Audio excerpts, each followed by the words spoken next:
Ani hapon ta. Okay, pagkaon ako kasi kay nag-inom ko og Tadayo Marliash. Nag-inom ko pag-out na ko alas 8. Nag-inom ko so sakto lang. Mga 9 ako ni kaon para at least 30 minutes more ang ano ko bago ako kakain. Kasi inumin siya bago ka kukain. Para at least wala pang laman yung tiyan mo. Dili siya kalas. Imagine na. Magkano silang ini sa Pilipinas? Nasa Pilipinas ka, pwede kay kampalit. IPM lang ko.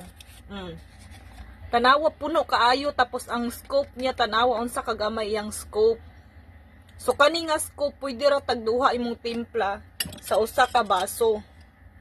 So dili kalas. Tipid kaayo. Makainom ka siguro isa ka bulan or kulang-kulang 2 ka bulan ang imong gamit ani pwede. Dili siya kalas. Pwede ka once a day mag-inom, pwede ka twice a day mag-inom. Ako twice a day ko mag-inom. So palit na mo. Kay hanggang alas 11 lang ang among promo ani.